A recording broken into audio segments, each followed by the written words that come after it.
పురాతన కట్టడాలు, పెద్ద పెద్ద కోటలను చూడటానికి చాలా మంది టూరిస్టులు ఆసక్తి చూపిస్తుంటారు. కానీ ఇప్పుడు నేను చెప్పబోయే కోట వద్దకు వెళ్లిన వారు మాత్రం గుండెను గుప్పెట్లో పెట్టుకొని వస్తారు. పొరపాటున సాయంత్రం 6 దాటిన తర్వాత ఆ కోటలోకి వెళ్తే ఇక అంతే సంగతులు. అసలు ఏంటి ఆ కోట, ఆ కోటలోకి రాత్రిపూట ఎందుకు వెళ్ళకూడదు అనే విషయాలను ఈ వీడియోలో మీకు చెప్పబోతున్నాను. వాటి గురించి తెలుసుకునే ముందు ఇంట్రెస్టింగ్ ఫ్యాక్ట్ ఛానల్ ని సబ్స్క్రైబ్ చేయటం మాత్రం మర్చిపోకండి. అందం, ఆరోగ్యం గురించి విలువైన టిప్స్ తెలుసుకోవాలంటే మా కొత్త ఛానల్ మై టిప్స్ ఛానల్ కూడా సబ్స్క్రైబ్ చేయండి. ఈ ఛానల్ లింక్ డిస్క్రిప్షన్ లో ఉంటుంది, తప్పక సబ్స్క్రైబ్ చేయండి. ఇక విషయంలోకి వెళ్దాం. రాజస్థాన్ రాష్ట్రంలోని ఆల్వార్ జిల్లాలో బాంగడ్ కోట అనే ఒక కోట ఉంది. ఈ కోట జైపూర్ నుంచి 80 కిలోమీటర్ల దూరంలో ఉంటుంది. ఈ కోటను 16వ శతాబ్దంలో భగవంత్ దాస్ అనే రాజ్పూత్ రాజు ఈ కోటను నిర్మించాడట.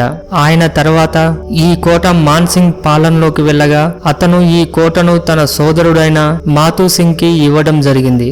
వీరు అక్బర్ యొక్క ముఖ్య సామంత రాజులలో ఒకరిగా చరిత్రకారులు చెబుతున్నారు. ఈ కోట అత్యంత భయానక ప్రదేశంగా మారటానికి 2 కథలు ఎక్కువగా వినిపిస్తున్నాయి. అవి ఏమిటో ఇప్పుడు తెలుసుకుందాం.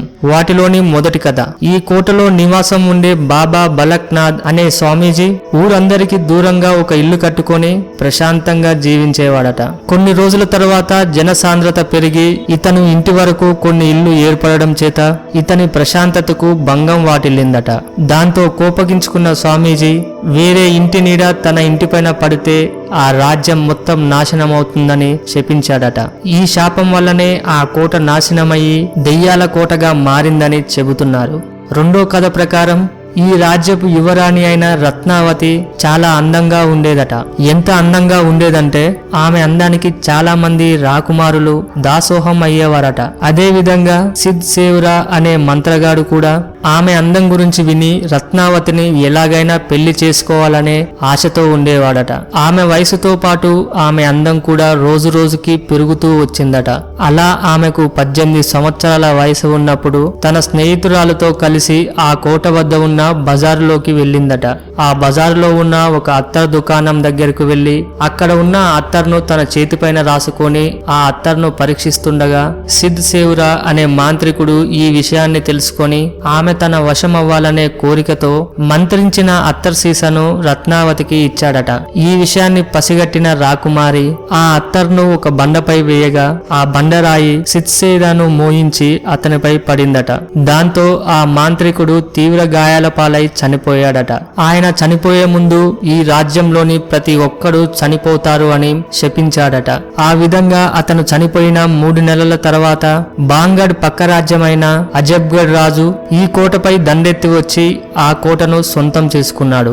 ఆ సమయంలో యువరాణి రత్నావతితో పాటు ఆ కోటలోని వారందరినీ దారుణంగా చంపేశారట. అప్పటి నుంచి యువరాణి రత్నావతి మాంత్రికుడితో పాటు ఆ సమయంలో చనిపోయిన చాలా మంది ఆత్మలు ఈ కోటలో సంచరిస్తున్నాయని చెబుతుంటారు.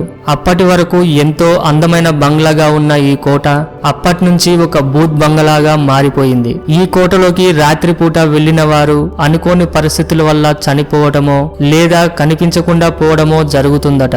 ఇలాంటి సంఘటనలు ఆ కోటలో ఎన్నో సంభవించడంతో ఆర్కియాలజికల్ సర్వే ఆఫ్ ఇండియా వారు ఈ కోటలో హెచ్చరిక బోర్డులను కూడా పెట్టారు. ఈ కోటలోకి సాయంత్రం 6 గంటల నుంచి ఉదయం 6 గంటల వరకు ఎవ్వరూ వెళ్ళకూడదని, అలా వెళ్తే కఠిన చర్యలు తప్పవని వారు చెబుతున్నారంటే అక్కడ పరిస్థితి ఎంత భయంకరంగా ఉంటుందో అర్థం చేసుకోండి. మన దేశంలో ప్రతి చారిత్రాత్మక ఆర్కియాలజికల్ డిపార్ట్మెంట్ వారికి సంబంధించిన ఒక ఆఫీస్ ఉంటుంది. బాంగడ్ కోటలో నెలకొన్న భయానిక పరిస్థితుల వల్ల ఆర్కియాలజికల్ డిపార్ట్మెంట్ వారి ఆఫీస్ ఈ కోటకు చాలా దూరంలో కట్టుకున్నారు. ఈ కోటలో ఉన్న మరో విశేషం అక్కడ ఉన్న ఆలయాలు. వీటిలో సోమేశ్వర ఆలయం, గోపీనాథ్, మంగళాదేవి, కేశవరావు ఆలయాలు ముఖ్యంగా చెప్పుకోవచ్చు. బాంగడ్ కోటలోని చాలా ఆలయాల్లో విగ్రహాలు కనిపించకుండా పోయాయి. కానీ ఒక సోమేశ్వర ఆలయంలోని శివలింగం మాత్రం ఇప్పటికీ పూజలు అందుకుంటుంది. ఆ గుడిలోని పూజారి కూడా సూర్యోదయం నుంచి సూర్యాస్తం వరకే ఉంటాడు. ఒక ప్రముఖ టీవీ ఛానల్ వారు ఈ కోటలోని దెయ్యాల గురించి ఆ పూజారిని ప్రశ్నించగా ఆ కోటలో చాలా ఆత్మలున్నాయని, కానీ అవి కోట లోపలే ఉంటాయని, కోట నుంచి బయటికి రావని చెప్పుకొచ్చారు. ఎందుకంటే ఈ కోటలోని మెట్ల మార్గం కింద ఒక వినాయక వినాయకుడి విగ్రహం ఉందట. ఆ వినాయకుడి శక్తి ఈ కోటలోని దెయ్యాలు బయటికి రాకుండా అడ్డుకుంటుందని చెప్పారు. అందువల్ల రాత్రిపూట ఎవరైనా కోట పరిసర ప్రాంతాల్లో ఉండవచ్చు, కానీ ధైర్యం చేసి కోట లోపలికి వెళితే మాత్రం వారి ప్రాణాలు పోతాయని చెప్పారు. ఈ కోటలో నిజంగానే దెయ్యాలు ఉన్నాయా లేవా అనే విషయంపై మీ విలువైన అభిప్రాయాన్ని కామెంట్ రూపంలో పంపించడం మాత్రం మర్చిపోకండి. ఈ వీడియో మీకు నచ్చినట్టయితే లైక్ చేయండి, షేర్ చేయండి. ఇలాంటి మరికొన్ని ఇంట్రెస్టింగ్ విషయాల గురించి తెలుసుకోవాలంటే ఇంట్రెస్టింగ్ ఫ్యాక్ట్ ఛానల్ సబ్స్క్రైబ్ చేయడం మాత్రం మర్చిపోకండి. అందం, ఆరోగ్యం గురించి విలువైన టిప్స్ తెలుసుకోవాలంటే మా కొత్త ఛానల్ మై టిప్ ఛానల్ కూడా సబ్స్క్రైబ్ చేయండి. ఈ ఛానల్ లింక్ డిస్క్రిప్షన్ లో ఉంటుంది, తప్పకుండా సబ్స్క్రైబ్ చేయండి. Thank you for watching.